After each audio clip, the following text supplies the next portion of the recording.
Well, Adrian Peterson was the first one to do it, to somehow manage to have an incredibly serious knee injury, come back the very next year. Usually you're out for a year and a half, and Peterson did it. Chris Clemons goes down with the same type of injury in the January game against Atlanta. Says to everyone, I'm going to make it back this year. There's no way. Then, well, maybe he can make it on the PUP if he starts that way, maybe in week 6, week 8. Lo and behold, here we are in week 3.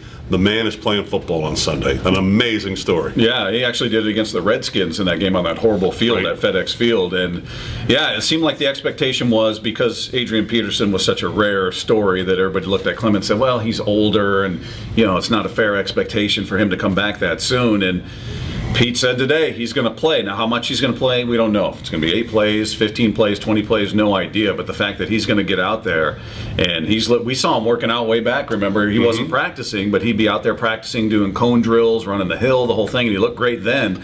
So it is a pretty remarkable comeback for a guy who is a little bit older than Peterson, and we'll see how effective he is. Now, this will be a nice warm-up for him, and I'm trying to show as much respect as I can to the Jacksonville Jaguars, who are just flat bad. They're just not a good team. And you look at this as an opportunity for guys to kind of work their way back in. Brandon Browner's going to be back as well, so we'll see how much they play. But ultimately, Clemens, you want him right as the season starts rolling on. He's your leading sack artist on this team.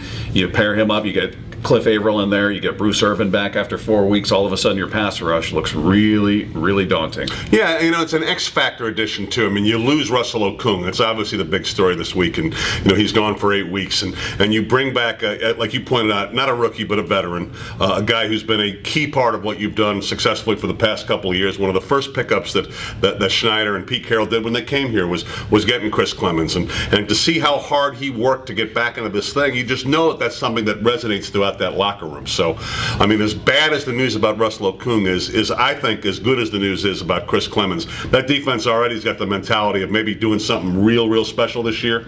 This is going to help.